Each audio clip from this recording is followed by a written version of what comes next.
He hated it. Said he wanted this stuff. 100 years ago, a new theory about human nature was put forward by Sigmund Freud. He had discovered, he said, primitive sexual and aggressive forces hidden deep inside the minds of all human beings.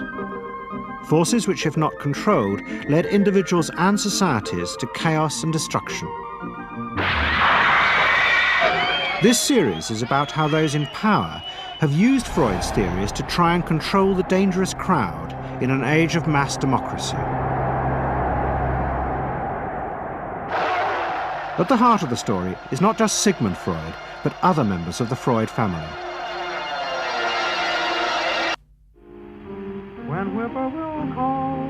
This episode is about Freud's American nephew, Edward Bernays. Bernays is almost completely unknown today, but his influence on the 20th century was nearly as great as his uncle's. Because Bernays was the first person to take Freud's ideas about human beings and use them to manipulate the masses.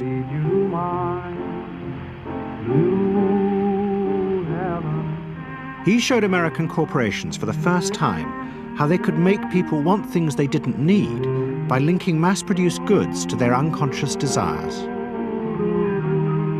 Out of this would come a new political idea of how to control the masses.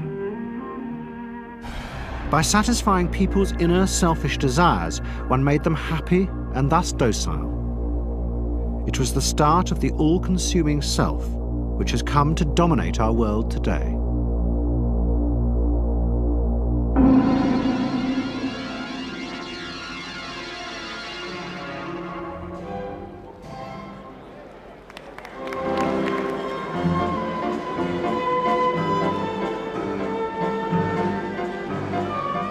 Freud's ideas about how the human mind works have now become an accepted part of society, as have psychoanalysts.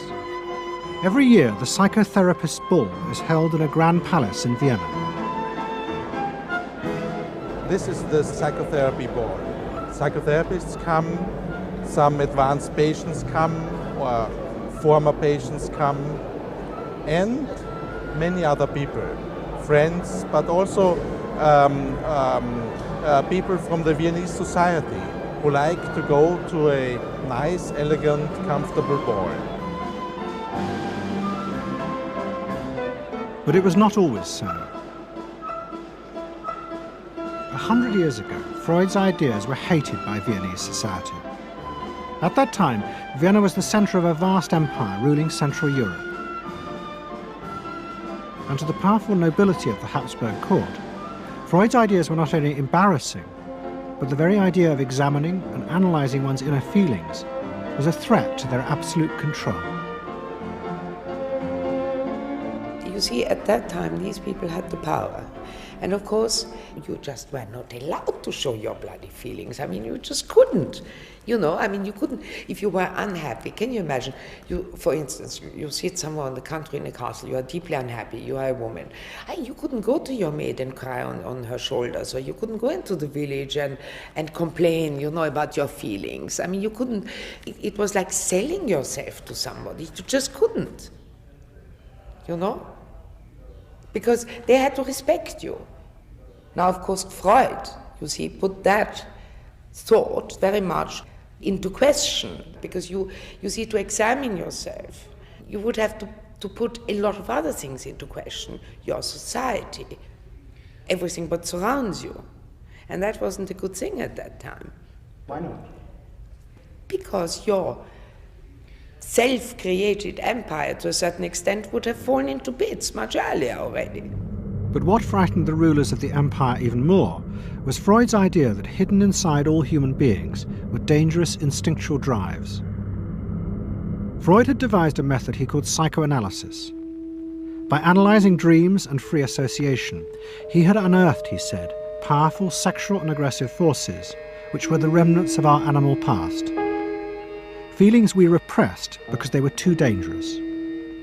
Freud devised a method for exploring a hidden part of the mind, which we nowadays call the unconscious, which is a part that is totally unknown to our consciousness, that there exists a barrier in all our minds, which prevents these hidden and unwelcome impulses of the unconscious from emerging. Good night.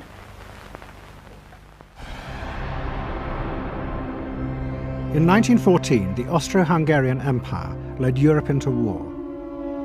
As the horror mounted, Freud saw it as terrible evidence of the truth of his findings.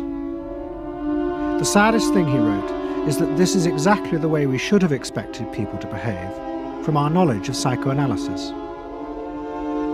Governments had unleashed the primitive forces in human beings, and no one seemed to know how to stop them.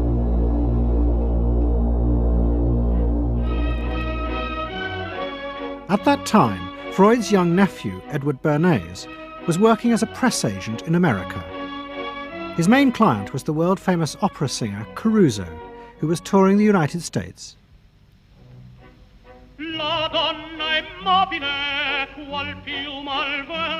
Bernays' parents had emigrated to America 20 years before, but he kept in touch with his uncle and joined him for holidays in the Alps.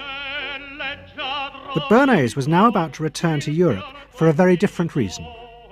On the night that Caruso opened in Toledo, Ohio, America announced it was entering the war against Germany and Austria. As a part of the war effort, the US government set up a Committee on Public Information, and Bernays was employed to promote America's war aims in the press. The President, Woodrow Wilson, had announced that the United States would fight not to restore the old empires, but to bring democracy to all of Europe. And Bernays proved extremely skillful in promoting this idea, both at home and abroad. And at the end of the war, he was asked to accompany the President to the Paris Peace Conference. Then, to my surprise, they asked me to go over with Woodrow Wilson to the peace conference. And at the age of 26, I was in Paris for the entire time of the peace conference that was held in the suburb of Paris, and we worked to make the world safe for democracy. That was a big slogan. Wilson's reception in Paris astounded Bernays and the other American propagandists. Their propaganda had portrayed Wilson as a liberator of the people, a man who would create a new world in which the individual would be free. They had made him a hero of the masses.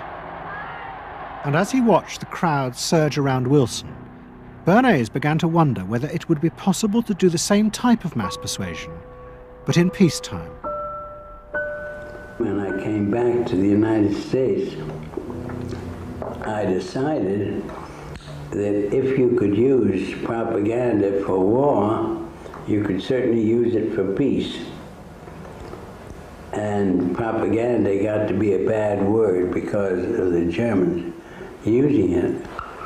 So what I did was to try to find some other words. So we found the word Council on Public Relations.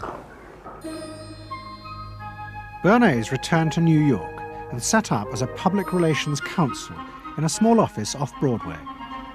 It was the first time the term had ever been used. Since the end of the 19th century, America had become a mass industrial society, with millions clustered together in the cities. Bernays was determined to find a way to manage and alter the way these new crowds thought and felt. To do this, he turned to the writings of his uncle Sigmund. While in Paris, Bernays had sent his uncle a gift of some Havana cigars. In return, Freud had sent him a copy of his general introduction to psychoanalysis. Bernays read it, and the picture of hidden irrational forces inside human beings fascinated him. He wondered whether he might make money by manipulating the unconscious.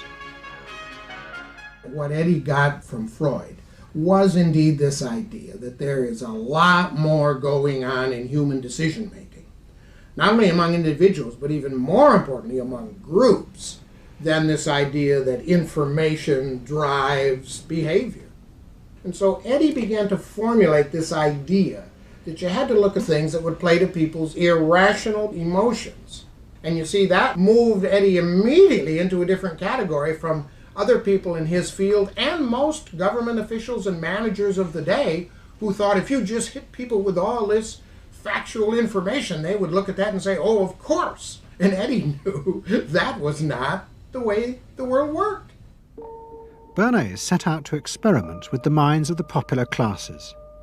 His most dramatic experiment was to persuade women to smoke. At that time, there was a taboo against women smoking, and one of his early clients, George Hill, the president of the American Tobacco Corporation, asked Bernays to find a way of breaking it. He said, we're losing half of our market because men have invoked a taboo against women smoking in public. Can you do anything about that? I said, let me think about it. And then I said, have I your permission to see a psychoanalyst to find out what cigarettes mean to women? He said, what'll it cost? So I called up Dr. Brill, A.A. Brill, who was a leading psychoanalyst in New York at that time. How come you didn't call your uncle? Why didn't you call your uncle? Because he was in Vienna.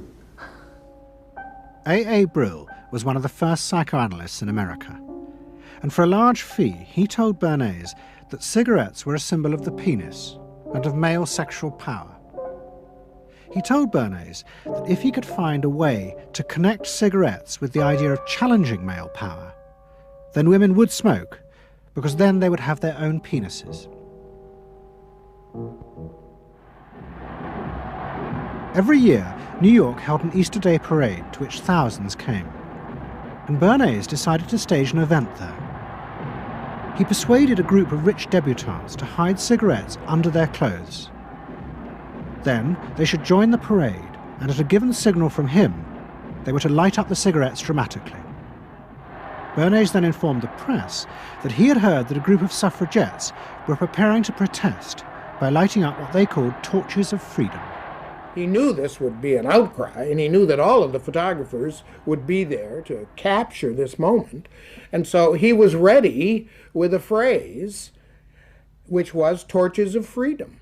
And so here you have a symbol, women, young women, debutantes, smoking a cigarette in public with a phrase that means anybody who believes in this kind of equality pretty much has to support them in the ensuing debate about this, because torches of freedom. I mean, what's on all American coins? It's liberty. She's holding up the torch.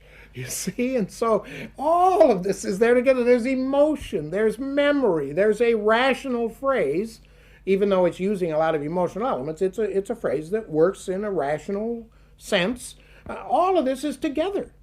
And so the next day, this was not just in all of the New York papers, it was across the United States and around the world. And from that point forward, the sale of cigarettes to women began to rise. He had made them socially acceptable with a single symbolic act. What Bernays had created was the idea that if a woman smoked, it made her more powerful and independent, an idea that still persists today. Embrace me, my sweet embrace. It made him realize that it was possible to persuade people to behave irrationally if you link products to their emotional desires and feelings. The idea that smoking actually made women freer was completely irrational, but it made them feel more independent. It meant that irrelevant objects could become powerful emotional symbols of how you wanted to be seen by others.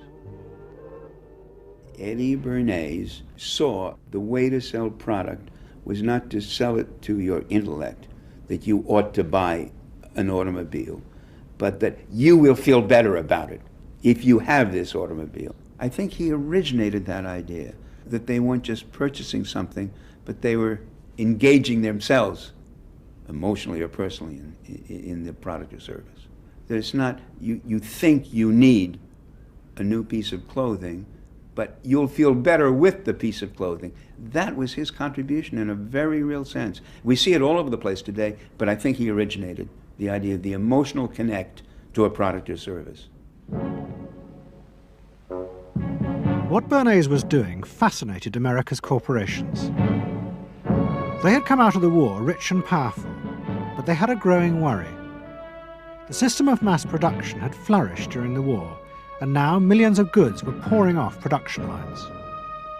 What they were frightened of was the danger of overproduction, that there would come a point when people had enough goods and would simply stop buying. Up until that point, the majority of products were still sold to the masses on the basis of need. While the rich had long been used to luxury goods, for the millions of working-class Americans, most products were still advertised as necessities. Goods like shoes, stockings, even cars were promoted in functional terms for their durability. The aim of the advertisements was simply to show people the product's practical virtues, nothing more.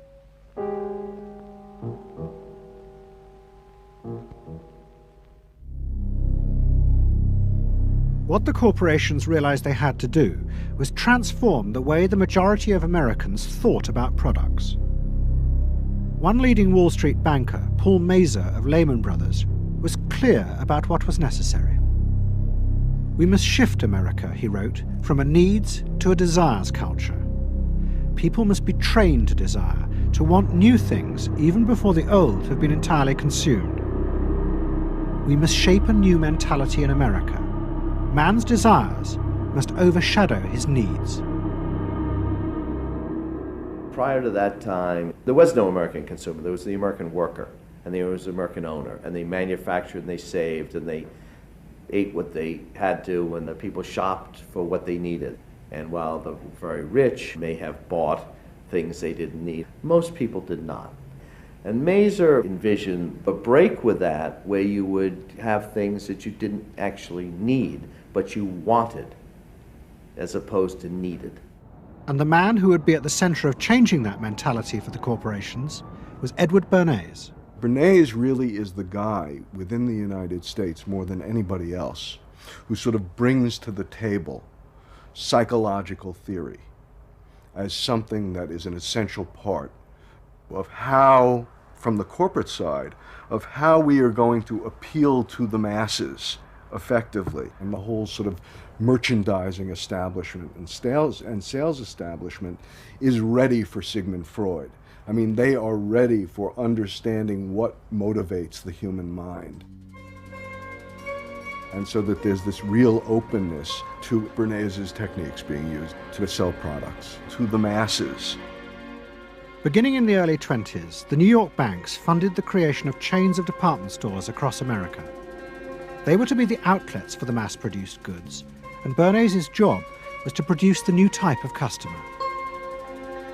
Bernays began to create many of the techniques of mass consumer persuasion that we now live with. He was employed by William Randolph Hearst to promote his new women's magazines, and Bernays glamorized them by placing articles and advertisements that linked products made by others of his clients to famous film stars like Clara Bow, who was also his client. Bernays also began the practice of product placement in the movies, and he dressed the stars at the film's premieres with clothes and jewellery from other firms he represented. He was, he claimed, the first person to tell car companies they could sell cars as symbols of male sexuality. He employed psychologists to issue reports that said products were good for you, and then pretended they were independent studies. He organised fashion shows in the department stores and paid celebrities to repeat the new and essential message: you bought things not just for need, but to express your inner sense of yourself to others. There's a psychology of dress. Have you ever thought about it? How it can express your character? You all have interesting characters, but some of them are all hidden. I wonder why you all want to dress always the same, with the same hats and the same coats. I'm sure all of you are interesting and have wonderful things about you, but looking at you in the street, you all look so much the same. And that's why I'm talking to you about the psychology of dress. Try and express yourselves better in your dress. Bring out certain things that you think are hidden. I wonder if you've thought of this angle of your personality. I'd like to ask you some questions. Why do you like short skirts? Oh, because there's more to see. More to see, eh? What good does that do you? What's my answer? It makes you more attractive. Does? In 1927, an American journalist wrote, "A change has come over our democracy. It is called consumptionism. The American citizen's first importance to his country is now no longer that of citizen, but that of consumer." The growing wave of consumerism helped in turn to create a stock market boom. And yet again, Edward Bernays became involved, promoting the novel idea that ordinary people should buy shares, borrowing money from banks he also represented. And yet again, millions followed his advice. He was uniquely knowledgeable about how people in large numbers are going to react to products and ideas and so on. But in political terms, if he were to go out, so I can't imagine that he could get 3 people to stand and listen. Wasn't particularly articulate, was a kind of funny looking, and didn't have any sense of reaching out for people one-on-one. None at all. He didn't think about people in groups of one, thought about people in groups of thousands. So I would have nothing to do with it. Hello? Bernays soon became famous as the man who understood the mind of the crowd. And in 1924, the president contacted him. President Coolidge was a quiet, taciturn man and had become a national joke. The press portrayed him as a dull, humorless figure. Bernays' solution was to do exactly the same as he had done with products. He persuaded 34 famous film stars to visit the White House. And for the first time, politics became involved with public relations. And I lined up these 34 people, and I'd say, "What's your name?" He'd say, "Al Jolson." I'd say, "Mr. President, Al Jolson." Next day, every newspaper in the United States had a front page story. President Coolidge entertains actors at White House. And the Times had a headline which said, "President nearly laughed." And everybody was happy. But while Bernays became rich and powerful in America, in Vienna his uncle was facing disaster. Like much of Europe, Vienna was suffering an economic crisis and massive inflation, which wiped out all of Freud's savings. Facing bankruptcy, he wrote to his nephew for help. Bernays responded by arranging for Freud's works to be published for the first time in America, and began to send his uncle precious dollars, which Freud kept secretly in a foreign bank account. He was Freud's agent, if you will, to get his books published. Well, of course, once the books were being published, Eddie couldn't help himself but to promote these books, see that everybody read them, make them controversial, emphasize the fact that, do you know what Freud says about sex and what he says cigarettes are a symbol of and so on and so forth? How do you suppose all those stories got out? Certainly the academics weren't spreading these around the country. Eddie Bernays was. Then, when Freud became accepted, well then, of course, to go to a client and say, "Well, Uncle Siggy," see, then that had some cachet. But notice there, first Eddie created Uncle Siggy in the U.S., made him acceptable, secondly, and thirdly, then capitalized on Uncle Siggy. Typical Bernays performance. Bernays also suggested that Freud promote himself in the United States. He proposed his uncle write an article for Cosmopolitan, a magazine that Bernays represented, entitled "A Woman's Mental Place in the Home." Freud was furious. Such an idea, he said, was unthinkable. It was vulgar, and anyway, he hated America. Freud was now becoming increasingly pessimistic about human beings. In the mid-20s, he retreated in the summers to the Alps, sometimes staying in an old hotel, the Pension Moritz in Berchtesgaden. It is now a ruin. Freud began to write about group behaviour, about how easily the unconscious aggressive forces in human beings could be triggered when they were in crowds.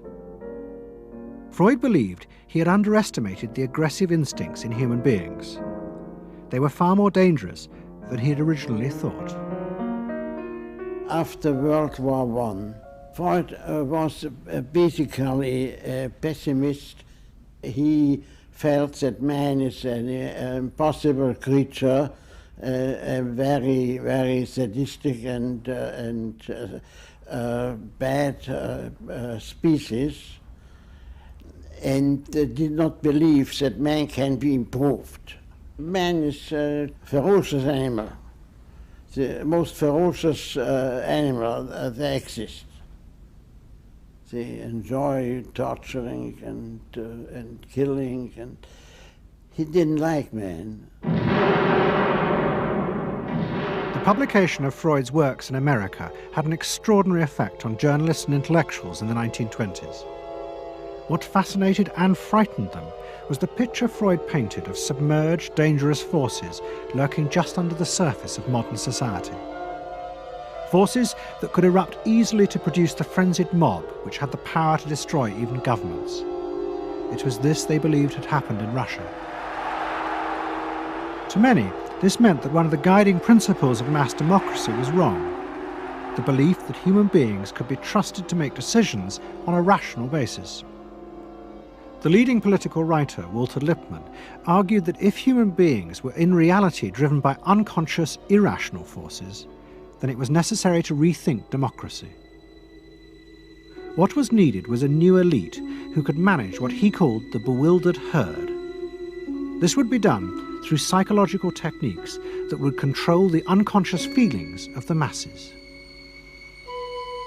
So here you have Walter Lippmann, probably the most influential political thinker in the United States, who is essentially saying that the basic mechanism of the mass mind is unreason, is irrationality, is animality. He believes that the mob in the street, which is how he sees ordinary people, are people who are driven not by their minds but by their spinal cords.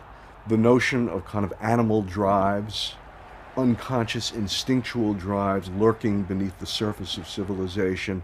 And so they started looking towards psychological science as a way of understanding the mechanisms by which the popular mind works, specifically with the goal of figuring out how to understand how to apply those mechanisms to strategies for social control. Edward Bernays was fascinated by Lippmann's arguments, and also saw a way to promote himself by using them. In the 1920s, he began to write a series of books which argued that he had developed the very techniques Lippmann was calling for. By stimulating people's inner desires and then sating them with consumer products, he was creating a new way to manage the irrational force of the masses. He called it the engineering of consent. Democracy, to my father, was a wonderful concept, but I don't think he felt that all those publics out there had reliable judgment, and not that they very easily might vote for the wrong man or want the wrong thing, so that they had to be guided from above. It's enlightened despotism in a sense. You appeal to their desires and their unrecognized longings, that sort of thing. That you can tap into their deepest desires or their deepest fears and use that to your own purposes. And then, in 1928, a president came to power who agreed with Bernays. President Hoover was the first politician to articulate the idea that consumerism had become the central motor of American life.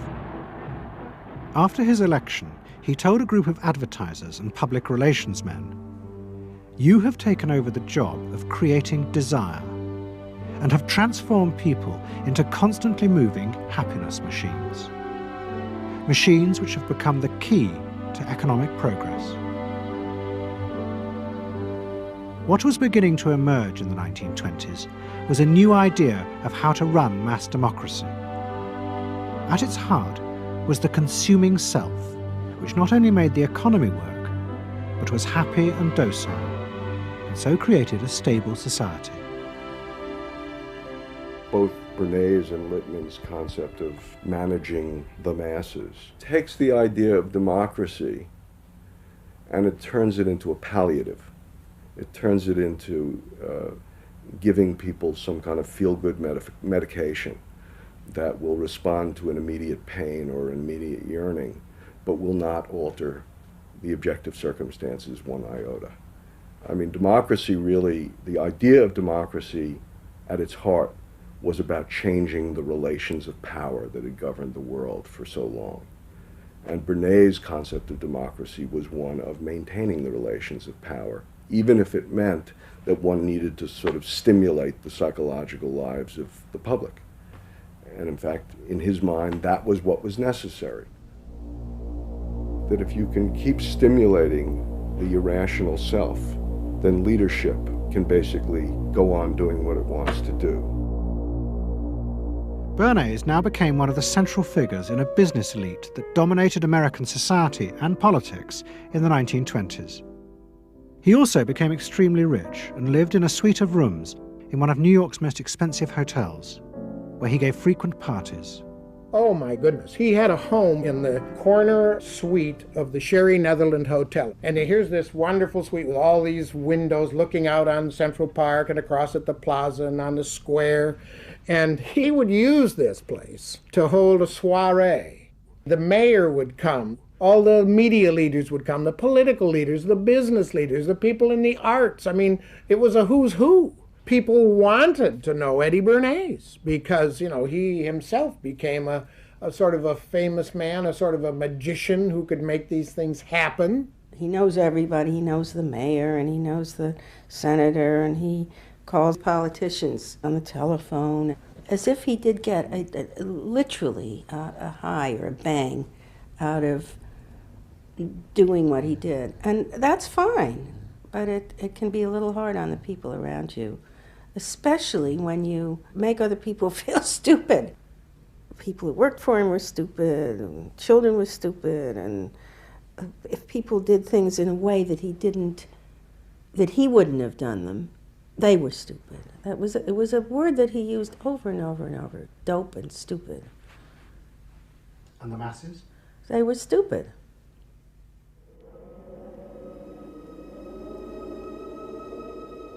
But Bernays' power was about to be destroyed dramatically, and by a type of human irrationality he could do nothing to control.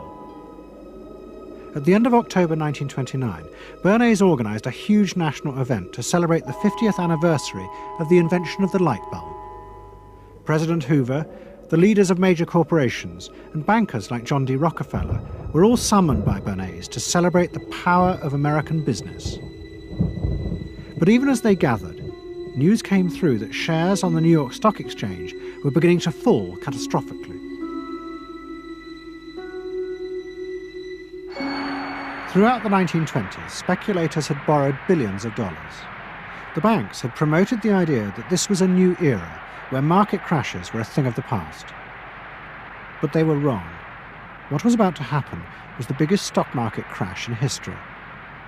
Investors had panicked and begun to sell in a blind, relentless fury that no reassurance by bankers or politicians could halt. And on the 29th of October 1929, the market collapsed.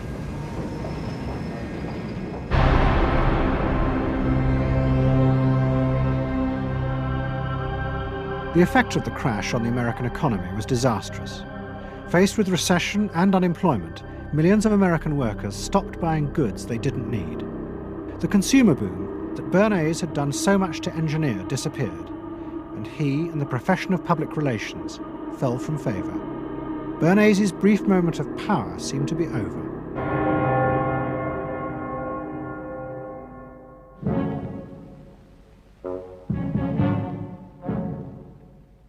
The effect of the Wall Street crash on Europe was also catastrophic. It intensified the growing economic and political crisis in the new democracies. In both Germany and Austria, there were violent street battles between the armed wings of different political parties. Against this backdrop, Freud, who was suffering from cancer of the jaw, retreated yet again to the Alps. He wrote a book called Civilization and Its Discontents. It was a powerful attack on the idea that civilization was an expression of human progress. Instead, Freud argued, civilization had actually been constructed to control the dangerous animal forces inside human beings. What was implicit in Freud's argument was that the ideal of individual freedom, which was at the heart of democracy, was impossible. Human beings could never be allowed to truly express themselves because it was too dangerous. They must always be controlled and would thus always be discontent.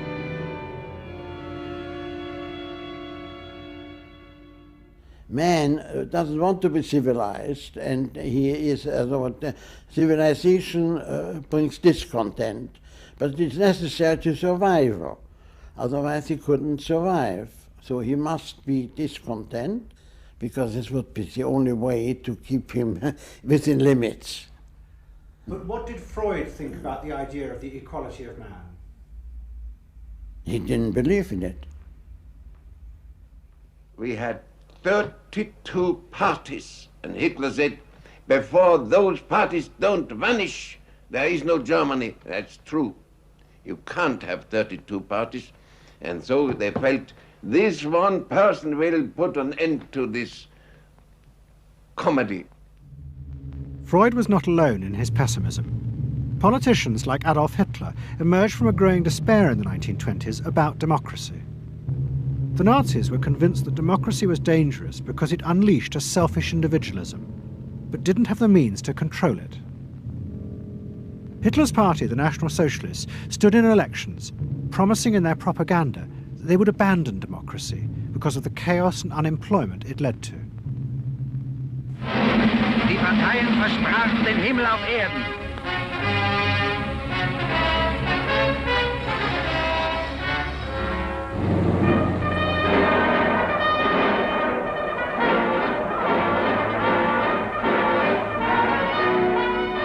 In March 1933, the National Socialists were elected to power in Germany, and they set out to create a society that would control human beings in a different way. One of their first acts was to take control of business. The planning of production would in future be done by the state. The free market was too unstable, as the crash in America had proved. Workers' leisure time was also planned by the state through a new organisation called Strength Through Joy. One of its mottos was service, not self.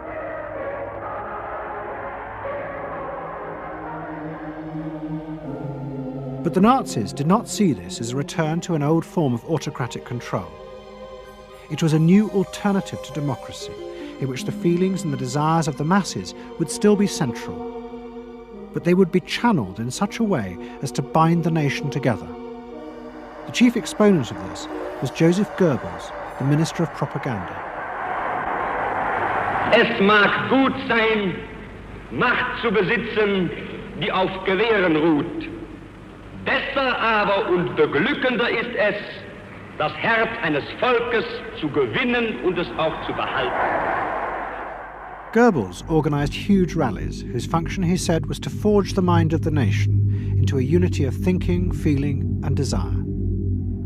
One of his inspirations, he told an American journalist, was the writings of Freud's nephew, Edward Bernays.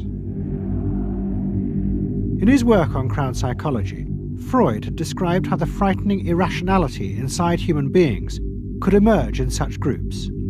The deep, what he called libidinal forces of desire, are given up to the leader, while the aggressive instincts are unleashed on those outside the group. Freud wrote this as a warning, but the Nazis were deliberately encouraging these forces because they believed they could master and control them.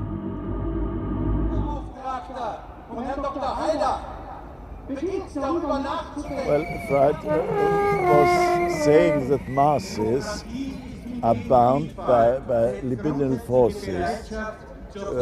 They love each other and delegate their ideas and their feelings to the chap on top. What are libidinal forces? What are libidinal forces? Well, forces of love. Not hate. No. Hate is delegated to the others outside.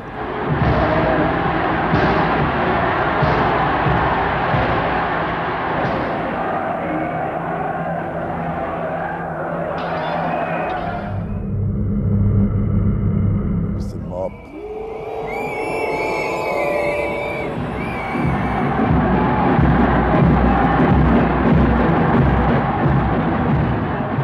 I could see from afar, looking up Wilhelmstraße towards unter den Linden, how those 100,000 of people, when they passed Hitler, they just became completely delirious. They began to shout these cries I will never get out of my ears. Heil, Sieg, Heil. They demented. And here I got confirmation how those irrational forces, uncontrollable forces in Germany, in the Germans, had erupted, had broken out, were running riot, were departing, marching on.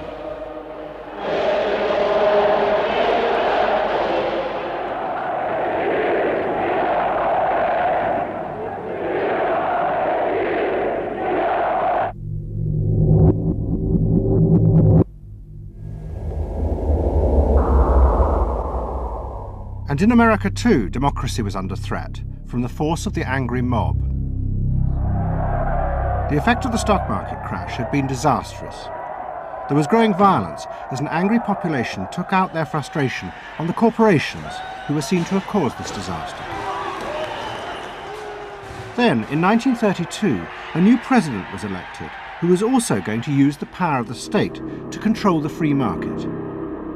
But his aim was not to destroy democracy, but to strengthen it. And to do this, he was going to develop a new way of dealing with the masses. I am prepared, under my constitutional duty, to recommend the measures that a stricken nation in the midst of a stricken world may require. But in the event that the national emergency is still critical, I shall not evade the clear course of duty that will then confront me. I shall ask the Congress for the one remaining instrument to meet the crisis: broad executive power.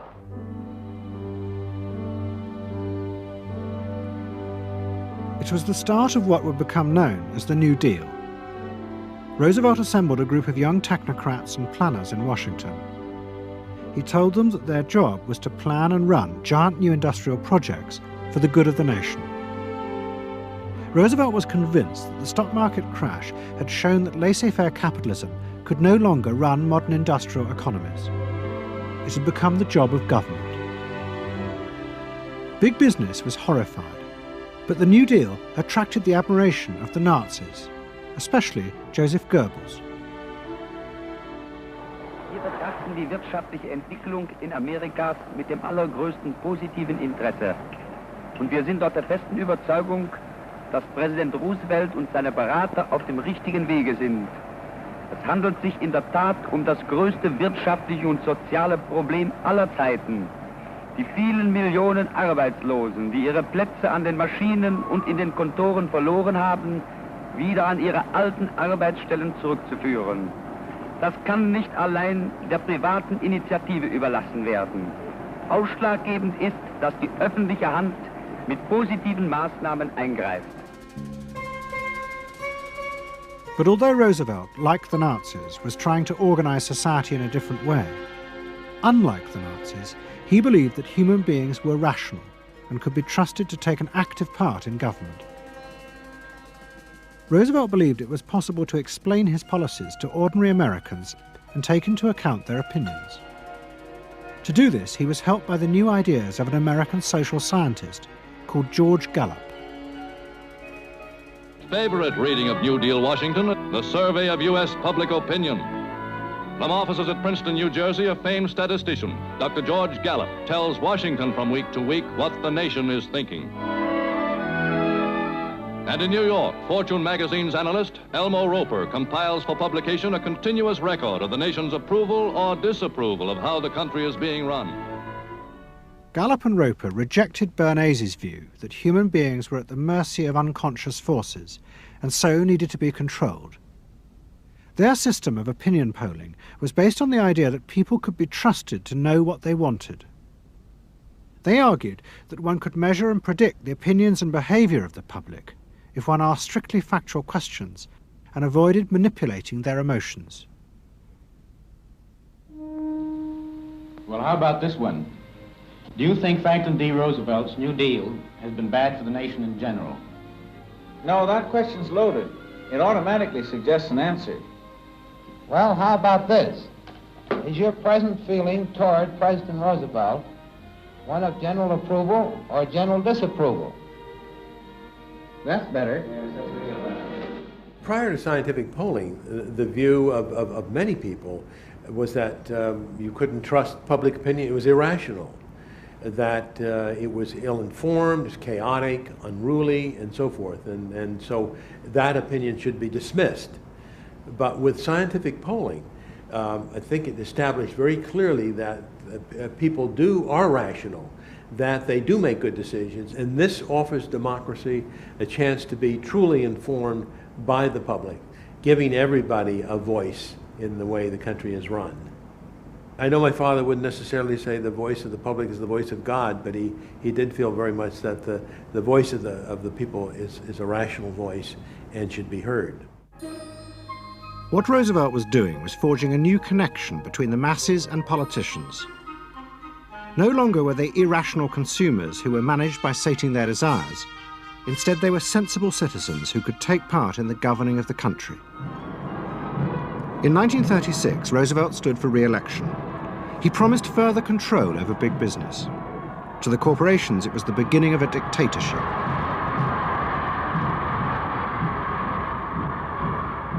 Roosevelt interferes with private enterprise and is running the country into debt for generations to come. The way to get recovery is to let business alone. But Roosevelt was triumphantly re-elected. It looks, my friends, like a real landslide this time. So please let me thank you again and tell you that I hope to see you all very soon and bid you an affectionate good night. Faced with this, business now decided to fight back, to regain power in America. At the heart of the battle would be Edward Bernays and the profession he had invented, public relations. Following that election, business people start to get together and start to carry on discussions, primarily in private, and they start talking to each other about the need to sort of carry on ideological warfare against the New Deal and to sort of reassert the sort of connectedness between the idea of democracy on the one hand and the idea of privately owned business on the other. And so, under the umbrella of an organization which still exists, which is called the National Association of Manufacturers, and whose membership included all of the major corporations of the United States, a campaign is launched explicitly designed to create emotional attachments between the public and big business. It's Bernays' techniques being used on a grand scale. I mean, totally.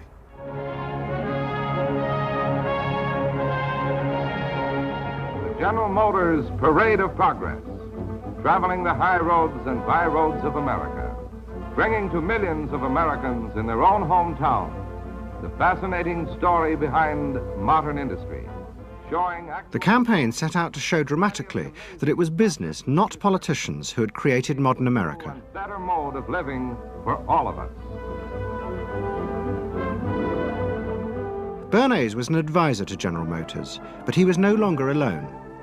The industry he had founded now flourished as hundreds of public relations advisors organized a vast campaign. They not only used advertisements and billboards, but managed to insinuate their message into the editorial pages of the newspapers. It became a bitter fight. In response to the campaign, the government made films that warned of the unscrupulous manipulation of the press by big business. And the central villain was the new figure of the public relations man. They tried to achieve their ends by working entirely behind the scenes, corrupting and deceiving the public. The aims of such groups may be either good or bad, so far as the public interest is concerned, but their methods are a grave danger to democratic institutions. The films also showed how the responsible citizen could monitor the press themselves. They could create a chart that analysed the reporting for signs of hidden bias. But such earnest instruction was to be no match for the powerful imagination of Edward Bernays. He was about to help create a vision of the utopia that free market capitalism would build in America if it was unleashed.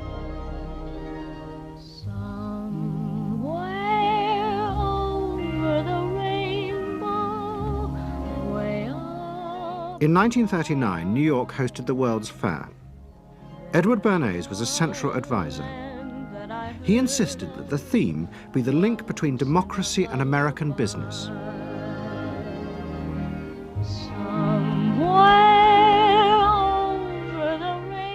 At the heart of the fair was a giant white dome that Bernays named Democracity.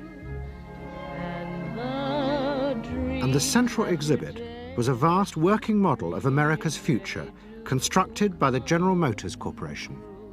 To my father, the World's Fair was an opportunity to keep the status quo, that is, capitalism, in a democracy. Democracy and capitalism, that marriage, right, linking, just like that.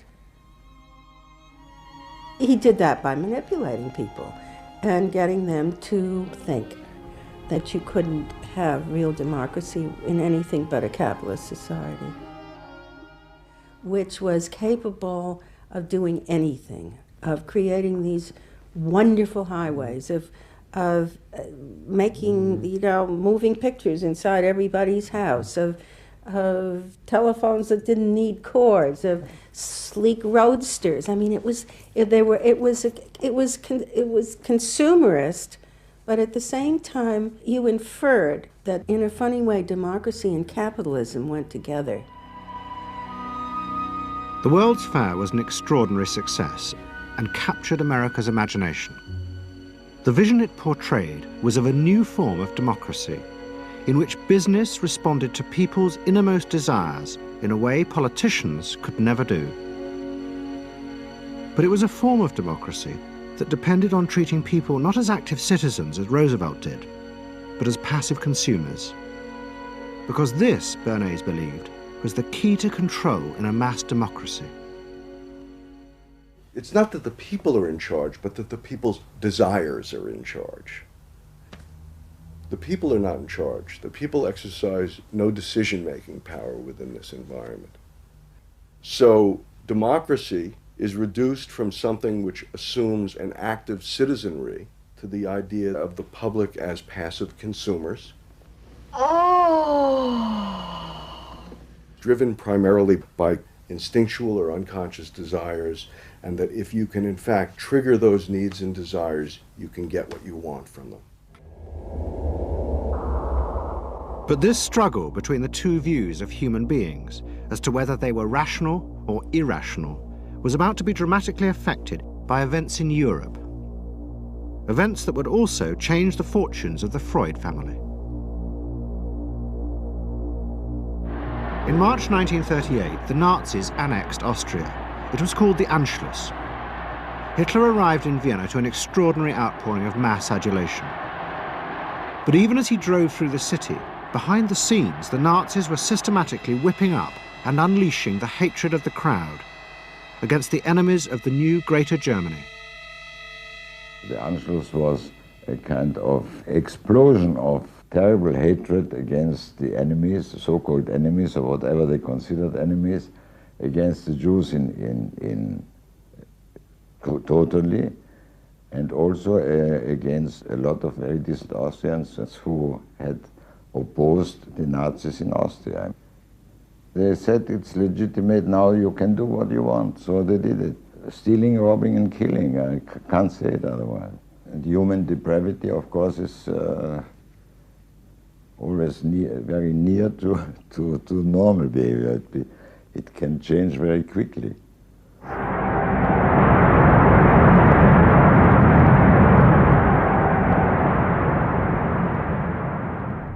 As the violence and assassinations raged in Vienna, Freud decided he had to leave. His aim was to go to Britain, but he knew that Britain, like many countries, was refusing entry to most Jewish refugees. But help came from the leading psychoanalyst in Britain, Ernest Jones. He was in the same ice skating club as the Home Secretary, Sir Samuel Hoare, and Jones persuaded Hoare to issue Freud a British work permit. And in May 1938, Freud, his daughter Anna, and other members of his family set off for London.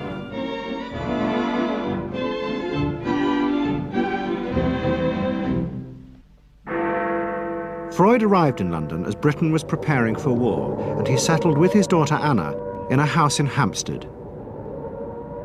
But Freud's cancer was now far advanced, and in September 1939, just 3 weeks after the outbreak of war, he died.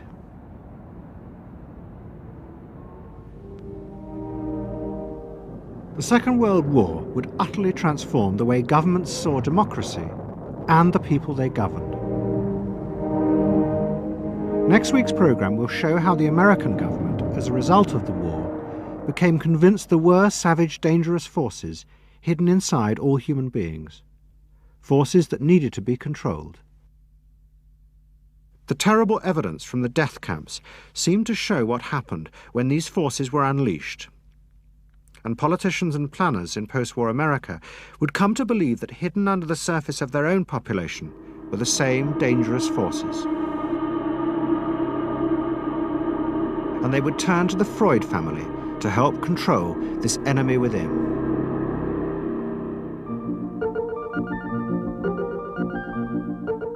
And ever adaptable, Edward Bernays would work not just for the American government, but the CIA.